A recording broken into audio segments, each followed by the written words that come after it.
A quick word from our sponsor, Oakstone CME's ACP Mix-App Audio Companion.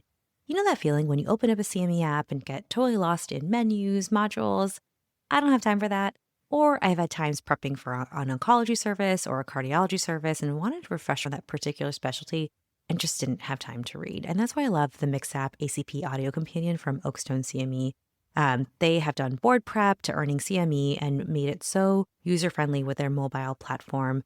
It really offers a trusted audio content designed for learning on the go. It's smooth, intuitive, built for real life use, and I can track my progress, save my place, download content to listen offline, whether I'm walking to the hospital, folding laundry, you name it. For 50 years, Oakstone CME has helped busy clinicians stay current with expert-led education free of outside commercial influence. You can multitask while you absorb the latest medical knowledge with Mix-App ACP Audio Companion. It's a podcast-style tool, so you can listen at 1.5x, 2x. It's packed with expert insights, board prep, and more CME credit than ever, so you can stream and download at any time.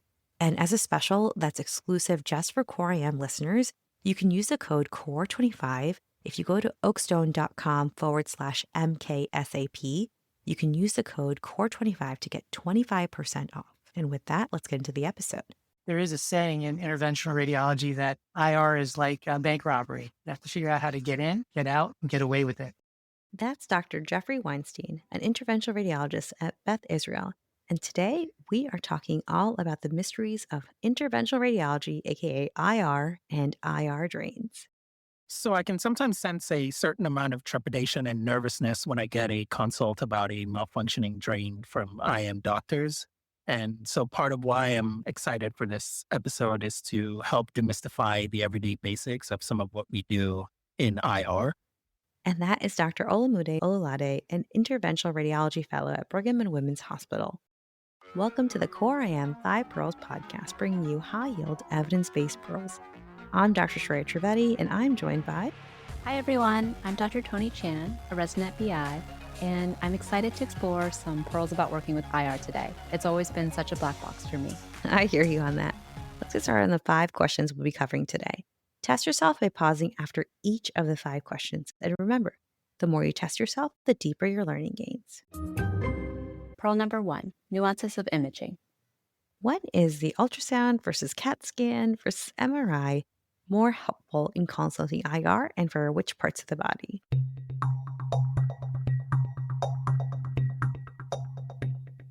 Pearl number 2, pre-procedural planning.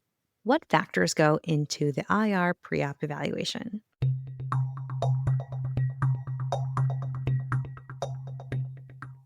Pearl number 3, drain placement and removal. When do drains go in and when do they come out?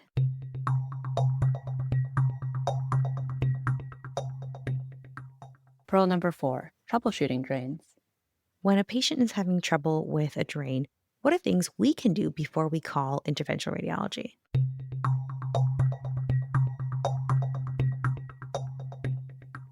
Pearl number 5, outpatient IR. What does the outpatient IR follow-up entail?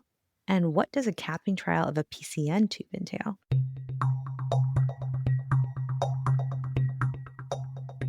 So I think the IR consult for us often begins with some sort of abnormal imaging finding.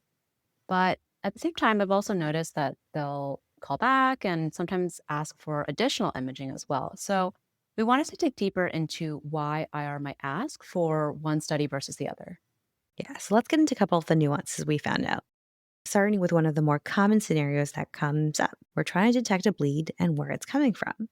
So we sat down with Dr. Quinn Meisinger, an IR physician at UC San Diego, who just happens to be the president-elect of the Society of Interventional Radiologists.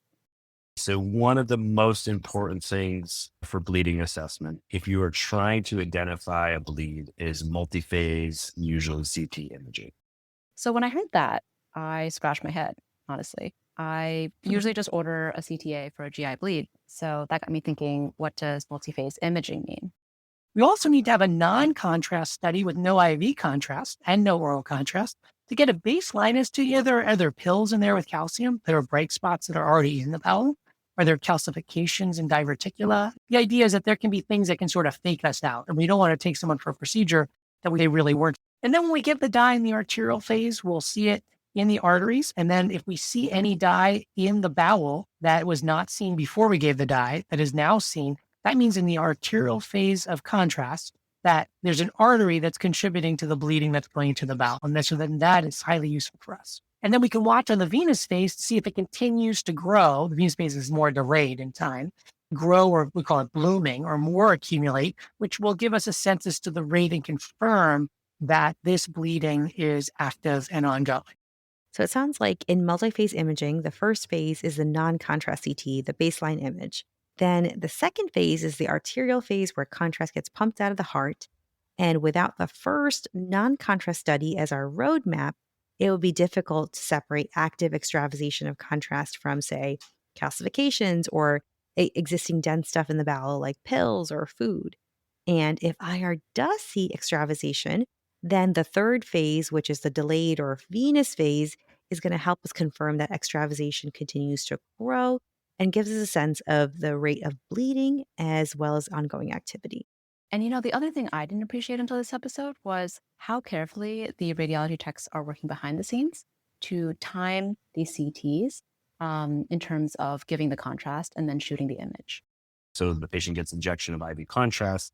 The CT technologist times it to say it's about 40 seconds after the injection in the arm. It can be different if they have a pick because then it's going immediately to the atrium. So the technologist is usually making an assessment based on when to time with CT. For those of you who all read CTs, you sometimes will see the diagnostic radiologist say, oh, this was not timed appropriately because of whatever. And that's generally because there's some sort of thing that they didn't suspect. The patient had heart failure. They didn't pump out the contrast. So that's a great teaching point that timing the contrast injection for a patient's cardiac output could really affect imaging quality. It makes sense in hindsight, though, since if a patient's ejection fraction is really, really low, then the heart's going to take longer to pump that contrast into systemic circulation. And at the end of the day, you really want to be capturing an image that actually has contrast in the phase that we need it in. Great.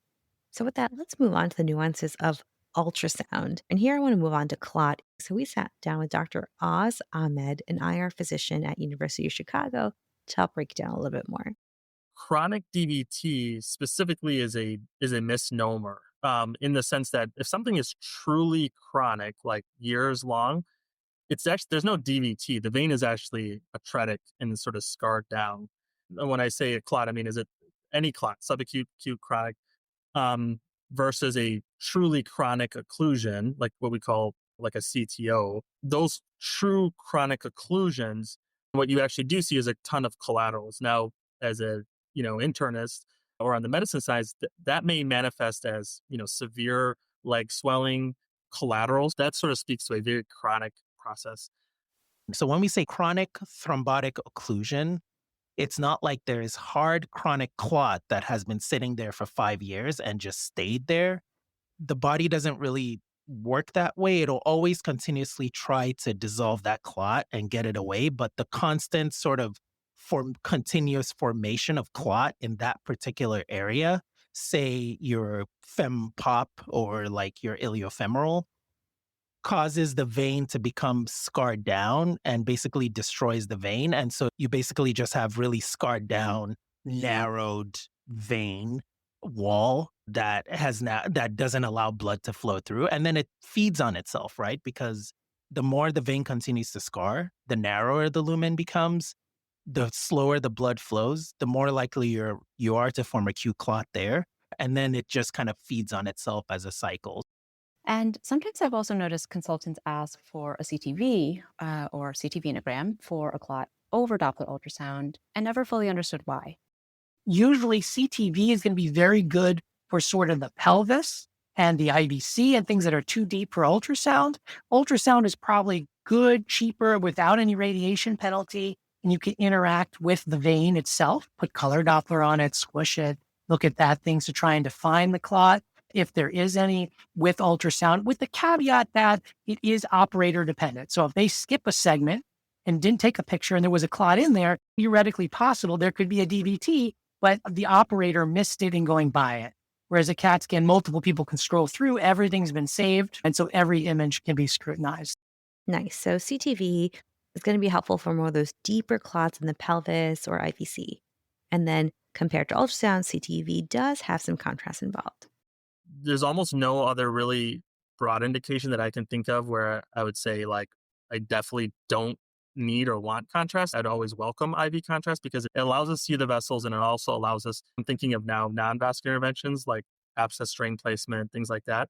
Again, it allows you to sort of see the vascularity that you may need to potentially avoid when you do a needle guided intervention.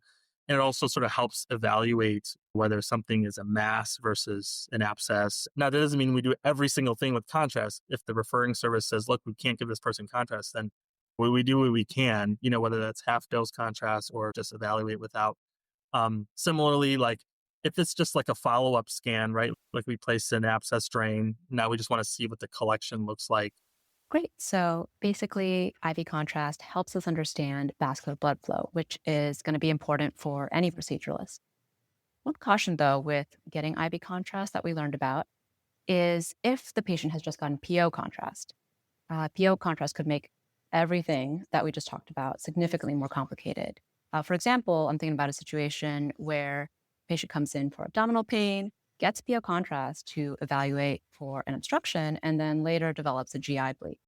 So if they got a regular CT where they were given PO contrast, the bowel's already going to be full with bright stuff from the oral contrast they've taken. And now it doesn't even matter the phases. We're not going to be able to tell if more bright stuff is going into bright stuff.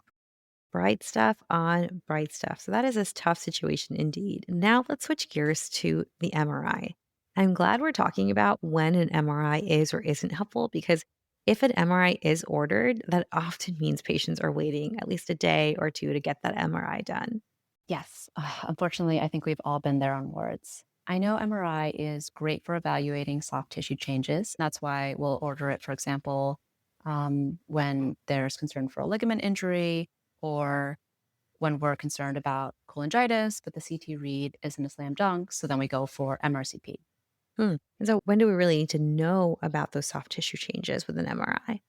Really, anytime you need to have a high res picture of the soft tissue anatomy, or if you're looking for these like more subtle signs of inflammation, MRI is really good at picking up those things. So, in the example we just talked about, we might see dilated ducts on CT concerning for cholangitis, but the MRCP, which is basically an MRI of the abdomen focused on the biliary and pancreatic systems, that's going to be the best imaging modality to help us see any obstructions in the biliary duct, like mass or inflammation surrounding soft tissue or a biliary stone that just might not be as well characterized on a CT or right upper quadrant ultrasound. Great. And then on the flip side, we do want to highlight that MRI does not always mean better. Believe it or not, MR overcalls fluid all the time. It's so sensitive for fluid. That's the point of MR. T2 weighted MR sequences are really sensitive to fluid. So they will very much overestimate the amount of fluid. You may see an MR report on a lumbar spine that recently had surgery and they'll say, oh, there's 3 big fluid collections. So I usually say to providers, get an ultrasound, and that actually tells us if it's drainable or even big enough to. And that's probably happens to me about once a week. Wow, that's a pretty helpful tip. So CT sounds like it's almost like a strong flashlight in the woods at night. It's going to give you a good sense of the major structures, but it can miss finer details. Whereas MRI is like night vision goggles. It's incredibly sensitive. It's going to pick up on the smallest changes, but in that same vein, it can also lead to more artifact, like mistaking a rustling bush for an animal. All right, so on the topic of MRI, let's say we have a patient who has a pathologic fracture. I've had consulting teams ask for an MRI, and then it makes me scratch my head a little bit. Like, why are they asking for an MRI for bone things? I thought MRI was better for soft tissue things. So a way to know whether a fracture is acute is if there is edema. And the only way to be able to see edema is with an MRI, not with a CT or an ultrasound. Usually something like a kyphoplasty would work best for acute or subacute fractures. If it's a chronic fracture, you're not going to be able to treat that with the kyphoplasty most likely. Okay, I see. All right, so it sounds like if radiology sees a line somewhere in the spine that's worrisome for a fracture, the next step would be to see if there's edema, which is really going to be where the MRI is going to be helpful. MRI is going to show us, hey, this is a fresh fracture, has acute edema around it, and it might warrant IR. to possibly do something like a kyphoplasty down the line. Exactly. Lots of great learning points already. Big picture, it seems like so far we found that one, not all imaging is equally helpful before consulting IR, especially any concern for GI bleeding. Think about getting multi-phase imaging to avoid false positives. It's also a good learning point for me to think about how other factors like cardiac output and prior PO contrast administration can negatively impact the quality of our CT images. I guess the implication for all of us is to really make sure we're putting the ejection fraction in our one liner when we're ordering those CAT scans. Finally, MRI can be really useful when you want to check for inflammation or edema that's just not going to be seen as well on CT or ultrasound. Just be aware of its tendency to overcall fluid collections.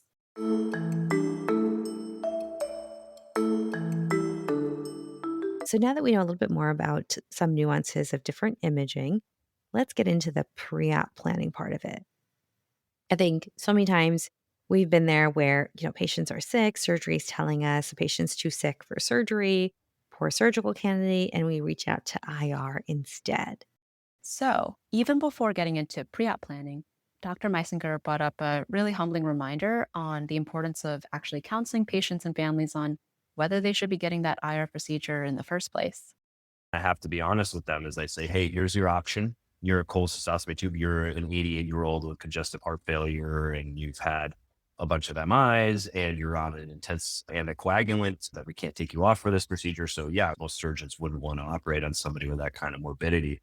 But I say, and I have to be honest with them as I say, hey, this is going to probably save your life in the temporizing, but you may have this tube for life. And so that is something that's usually lost with patients, is that they think that we maybe fix them temporarily, but then comes the issues postoperatively when patients have tubes for the rest of their life. So we do a lot of tube maintenance, of course, as well.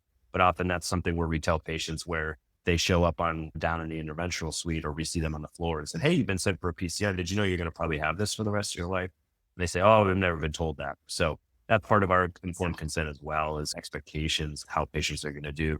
So we tend to have a lot of patients that were just delayed, potentially death, not necessarily always saving them. What a great reminder on our part in the expectation setting as well. I hate the idea of a patient getting all the way down to IR and the IR suite before realizing that their drain is going to be permanent, or a procedure is just going to prolong their suffering in the long run if that's not what they want. Yeah. I think a lot of this comes back to the fact that IR and IR tubes are a black box for us.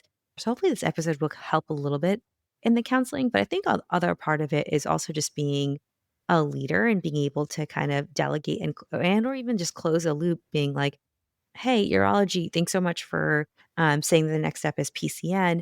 But I just want to know a little bit more. Is this temporary or more permanent? And then I'm just curious, will you be talking to the patient about this, or should our team? And then what do you think is best for the patient and how they could hear it? Okay, so let's say patient is counseled appropriately. Yay. Yay. Let's chat about pre-op labs, anticoagulation, and of course, NPO. Obviously, grab the things that will affect bleeding risk and renal function, just like you would for any surgical patient. So PT, INR, PTT, platelets, and creatinine. Yes. And speaking of coags, I just want to clarify for patients who have liver disease or heme malignancies that their coags are not going to look that pretty. And thankfully, coags may not correlate to actual bleeding risk. The biggest thing that you'll see in terms of the change from when the first guidelines came out in 2011 to 2019 updates is really our liver failure patients and our low risk procedures.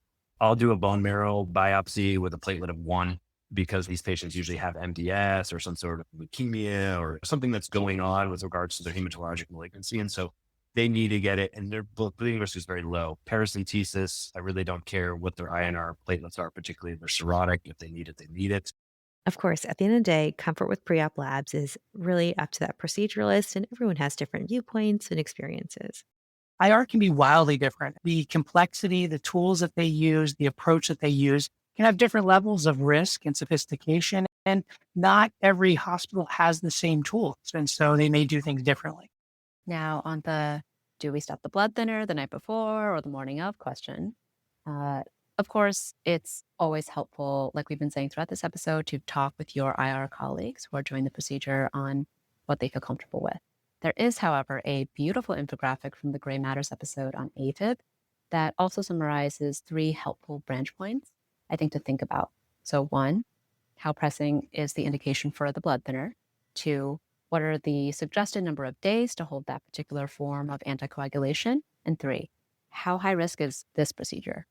So I would say that whenever you're making a puncture from outside the body and you're puncturing an organ, that is a high bleeding risk procedure. So any kind of a new gastrostomy tube, a new PCN, a new cholecystostomy tube, these are all high bleeding risk procedures that require any kind of percutaneous biopsy. A liver biopsy, for example, is a high bleeding risk procedure.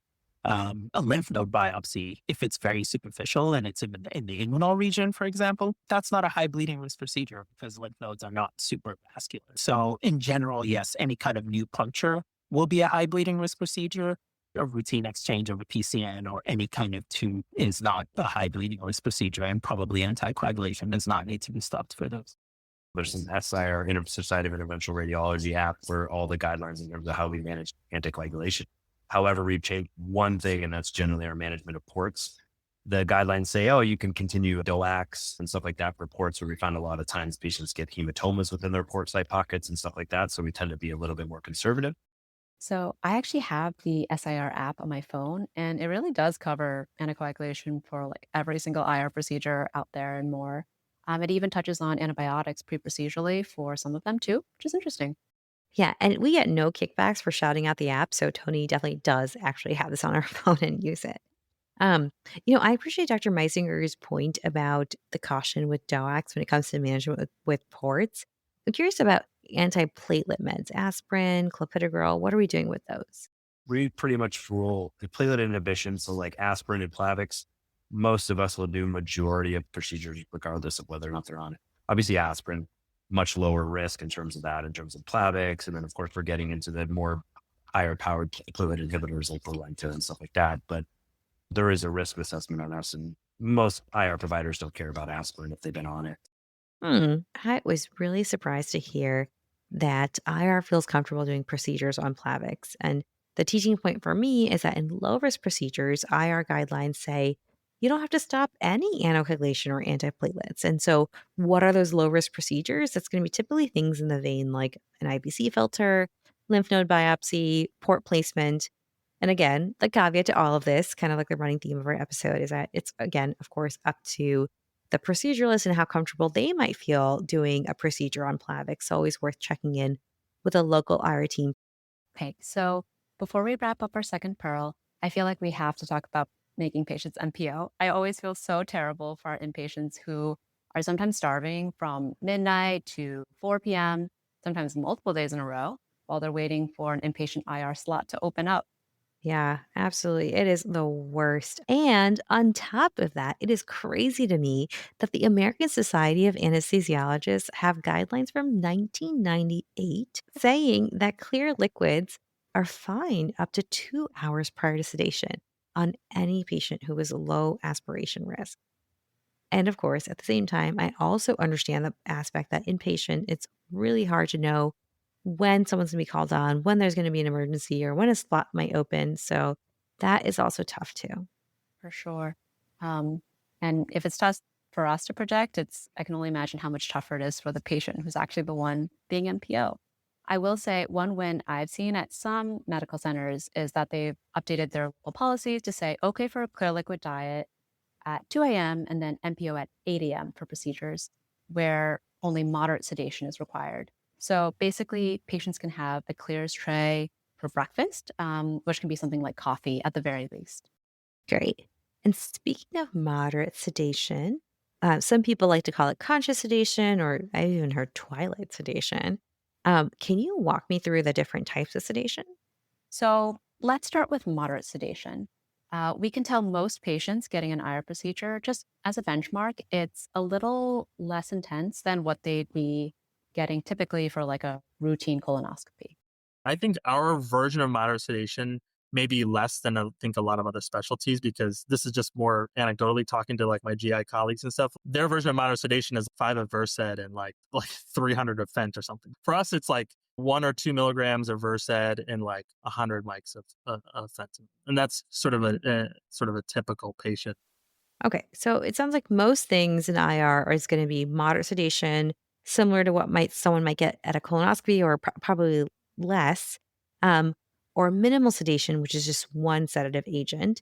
So then, what falls under the deep sedation bucket? I feel like I always have patients asking, like, "Hey, doc, like, am I going to get a tube down my throat? Am I going to like have to go under, quote unquote?"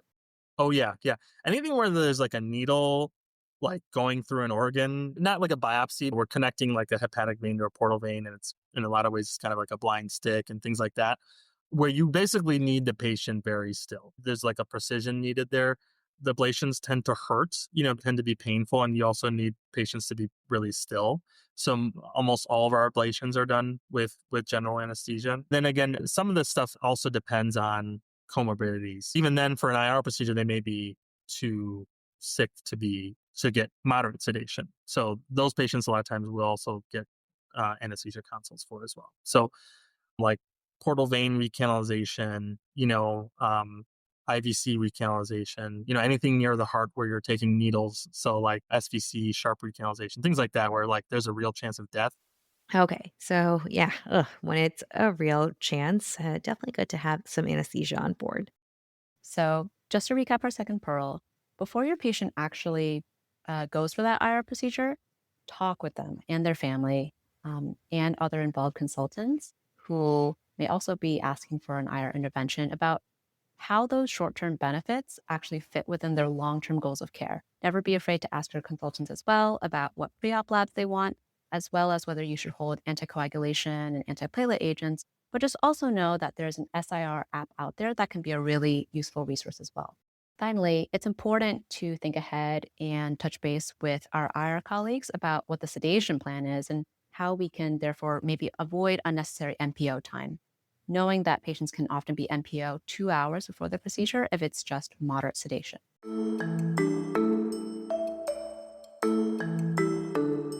Okay, so for the next pearl, we want to ask, when do drains go in and when do they come out? And first things first, how do we even know if something, what we see on imaging, is actually even amenable to drainage in the first place? So yeah, the biggest thing in terms of T is when you see a fluid collection, is there actually a component of walls? So when a lot of radiologists use the term phlegmon usually means just fluid that's kind of interspersed. That generally means that there's not a focalized collection that allows us to put a drain in or actually say it. I will say, let's get an ultrasound of that area because we need to see if it's liquefied, because you can't put a drain and still as things are developing. So the biggest thing is making sure there's liquefaction and it's something that's rounded or walled off. Okay, so the main thing to know is when we consult IR for a potentially drainable collection, for it to be successful, it needs to have a component of a wall with internal liquefaction. Otherwise, it's just a phlegmon, aka interspersed fluid, that's not amenable to either drainage or aspiration. Yes. And then fast forward a little bit in time. I feel like sometimes we send a patient down to get an abscess aspirated, and then they come back with a drain we didn't expect. And all of this just goes back into how we kind of talk to our patients about the procedure they might be getting and leaving some room for flexibility. One of our reviewers, Dr. Pavlis, very memorably said when reviewing this episode, we often triage by radiology these days. And the read may say one thing, but once they get in there, there might be a different assessment. Drains generally are left behind when there's infected fluid or we think the fluid's going to reaccumulate. Usually, if it's under 3 centimeters, we're probably just going to try to aspirate it and just remove the fluid and not leave a drain. However, there's circumstances where we suspect fluid is going to reaccumulate. So if it's adjacent to the bowel for diverticulitis, then I think that there's potential leakage coming from the bowel. We generally place a drain regardless of the size. And so definitely if it's infected, definitely if it's large, definitely if it's viscous, we usually need a drain to do that. So we'll place the drains. Yeah. Okay. So less than 3 centimeters, we can feel comfortable that it can be done with a one and done aspiration event. Yes, typically where those scenarios are happening with a drain being left in when we didn't expect, that's because there's a high chance of reaccumulating infected fluid. So, if it's right next to the bowel in diverticulitis, or if IR is aspirating and they notice very viscous fluid coming out, that's just going to be harder to drain in one shot and needs a drain in place for a longer amount of time. So all of those things may lead to a drain being placed regardless of abscess size. Of course, after all of this, patient finally gets a drain. I feel like that's when everyone from the patient to nursing to case management starts asking, when is that drain going to come out? Of course, this is going to depend on the reason for the drain in the first place. Yeah. And I always like asking IR, hey, what should we be shooting for? And a lot of times it's, hey, page us when the drain has less than, say, 10 cc's per day for 2 days. Um, we'll come up and take the drain out. Or, yeah, we're going to need repeat imaging to look for interval change after that point. Okay, so to recap, what I want folks to take away is don't be surprised when a patient comes back with a drain. Be curious. Is it because when IR got in there, the abscess was actually over 3 centimeters, or was it in an area with a high chance of reaccumulation? Or did they notice that the fluid was more viscous than expected and couldn't easily be drained out just in one go?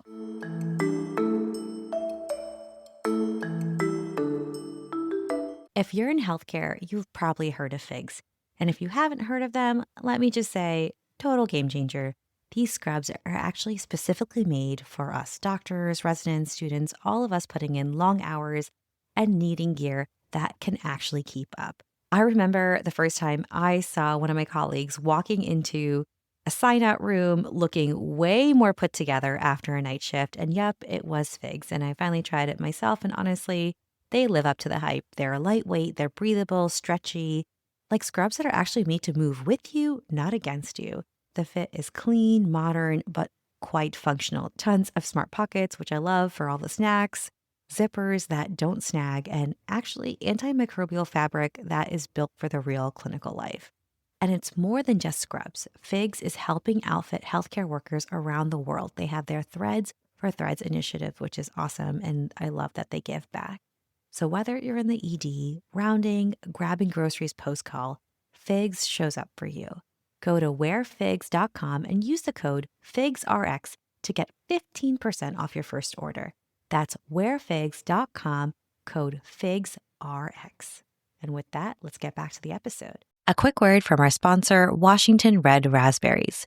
These days, it's easy to not really know where our food actually came from, but there's something really grounding to knowing the story behind what's on your plate. I recently learned that 90% of American grown frozen red raspberries comes from a tight-knit group of family farmers in Washington state. Generations of families who've dedicated their lives to growing berries with care, and it shows. These raspberries are frozen right at peak ripeness, which means every time I toss it into a smoothie after a long shift or sprinkle into some yogurt, they taste just as fresh as the day they were picked. No additives, just pure, real flavor and nutrition. You can find frozen Washington red raspberries in the frozen fruit section of most major grocery retailers. You can check the label and see quote unquote products of the US. It's also in pretty popular products like Smucker's Raspberry Jam or the Smucker's Uncrustables with the red raspberry filling. To learn more and hear the stories of the farmers behind these incredible berries, head to redraz.org. That's REDRAZZ.org. There's also recipes as well as the retailers that carry these delicious berries. So check out the link in the show notes. And with that, let's get back into the episode. Now we get to my favorite part of this episode, troubleshooting drains. I think there is a lot of nervousness around caring for drains, both from the physician side as well as from nurse. Yeah, I've definitely been there too. And sometimes I feel like at a loss when I get a page that, doc, this drain's clogged or it's become more painful for the patient. I think a lot of that comes from being expected to know what to do about it and having knowledge gap. Yes, clearly we're all learning here. Dr. Olilade kindly also has a really good summary on how to troubleshoot malfunctioning drains if someone from IR can't come by immediately to help.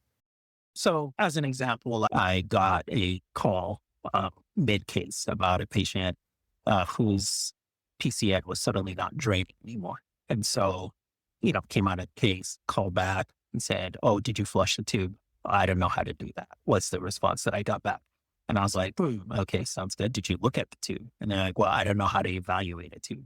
So I would say that's something that any clinician really can do is troubleshoot a tube. And I would say, when I went to go see that patient finally, to go find out what was going on, what had happened was that they had they had changed the dressings on the tube, and in changing the dressing on the tube, they basically folded the tube onto itself and it was just kicked under the patient. And so all that needed to be done was basically undress it, take off the cake, and just, dress it back. I think that's possibly a delay in patient care, right? Because you have a patient who suddenly doesn't have any drainage from the tube, and the only reason is because it's kinked underneath them or it's clamped in some kind of way and they forgot to unclamp it after flushing it. Um, we as IRs, we may not have the opportunity to get to that patient's bedside immediately. And I have seen patients come through the emergency room who have clamped drains and are getting septic from that. And it's sort of like, well, all you had to do is just unclamp this and it would be fine. And so I think that there is a lot of benefits to any clinician being able to do the basic troubleshooting of an IR drain, which is basically, well, what does the tubing look like? Does it flush well? Is everything unkinked? Are there any, is anything clamped in it? So, say we've checked the PCN externally, though, and one, it's not kinked, and two, it's already unclamped, but it's still painful, it's still not draining. How do I know that there isn't still a blockage or that the drain hasn't come dislodge? Is it still safe to flush?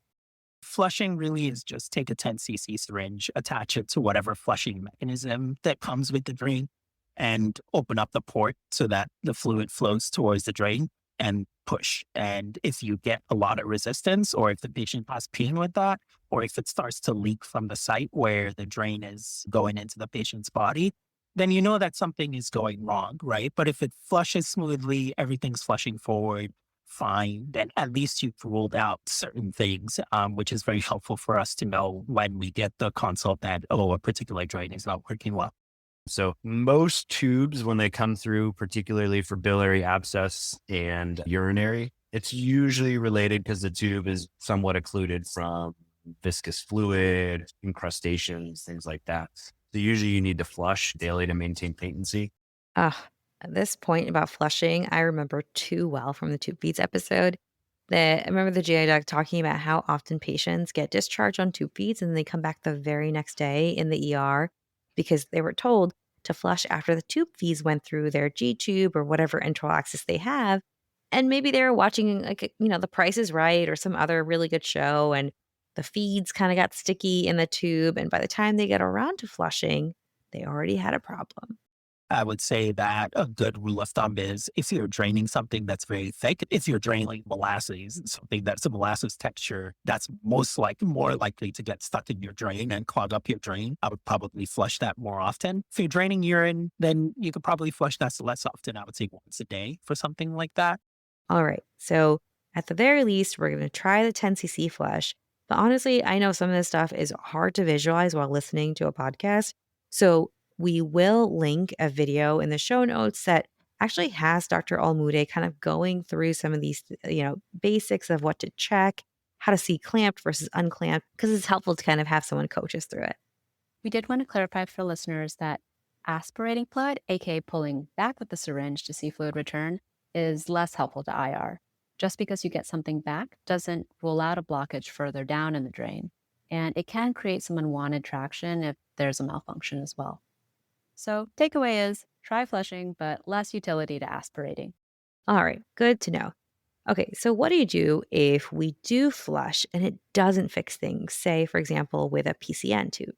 And then at the worst case scenario, then, as a first line, you can also get a KUB, which is something that I often will recommend as the first line of imaging, because remember, at the end of every procedure, we take a picture of where the tube was at the end of the procedure. And so if you get a KUB and you compare the two and you see that the tube is completely retracted out or something like that, then we know that that's something is probably going to require some kind of intervention, whether urgent, emergent, or routine, to be quite fair.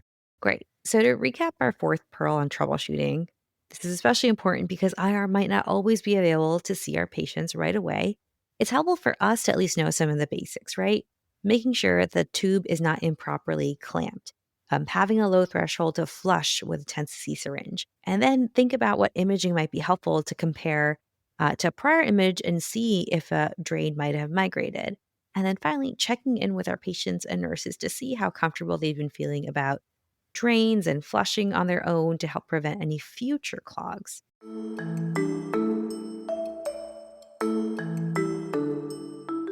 All right, last but not least, let's get into outpatient interventional radiology follow up. What are the things we should know when we're discharging a patient who needs a follow up with IR? So I think it never hurts to give patients supplies when they go home. I think that um, we never take, or I personally do not take for granted the fact that you're putting a drain that's going to be sticking out of somebody's body, and they're going to have to go home and live with this somehow. I think that dressing supplies are always helpful in case the patient wants to change their dressing at some point. Flushes, I think, are also very helpful because patients do tend to run out of flushes very quickly, or they're not able to pick up flushes the very same day that they're going home. Maybe they're getting discharged at night, something like that.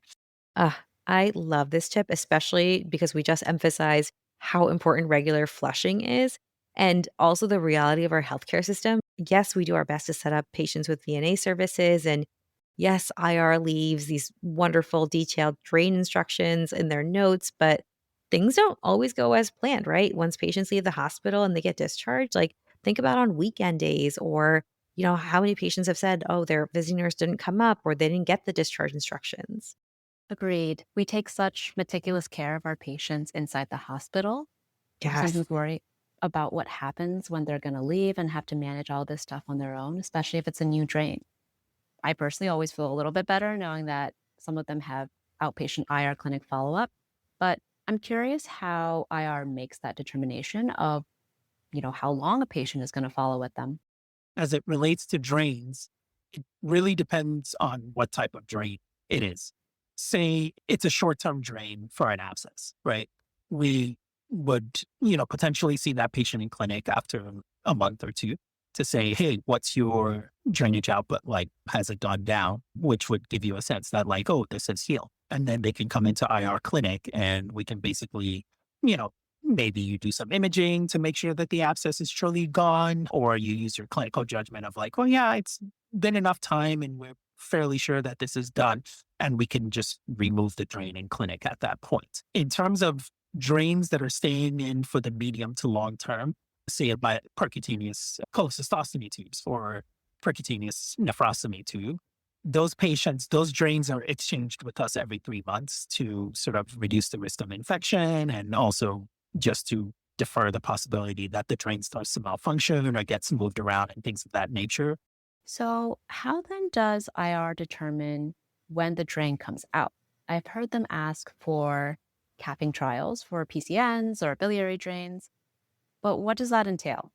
But this is a situation where I think that having that sort of multidisciplinary understanding of what's going on with patients, especially from an IR perspective, is very important. And so when the patient comes in, you're always discussing with them, what has your cancer done in the meantime, right? Has it shrunk? Is there a possibility that we could do what we call a capping trial, which is basically to send you out with the drain capped? Uh, Basically with the cover on it so it's not draining outside if we have a decent sense that things are draining inside, and we do some intraprocedural imaging. And so in those kinds of situations, we may initiate a cap and trial where the patient goes home for a week or two with the drains capped. And if they do well with that, no fever, chills, flying pains, or anything like that, then we have, and they're making very good urine, then we have a good sense that, oh, this is a drain that maybe to come out, and then we bring them back within 1 or 2 weeks. We bring them into the angio suite. We do a nephrostogram to make sure that things are flowing well. And as long as things are flowing well, then we can take up the drain at that point. Gotcha. So, it's a combination of one, imaging to confirm the original problem has resolved, and then two, capping the drain and monitoring the patient for at least a week to make sure they can drain internally without issues. And then finally, makes sense. You want to do a functional IR study like a nephrogram to triple check things are flowing well before taking the drain out permanently. Yes. And then on the flip side, if the reason that they had the drain in first place isn't resolved, then things will certainly declare themselves. The way that I think about this, anytime there's fluid in the body that's not moving, it's a nidus for infection. So there are two things that will happen. The body's reaction to that is the first thing, or the organ getting stressed by the fluid that's not moving, getting distended, pushing on the parenchyma, and your body's natural reaction to that is to say, hey, it's pain.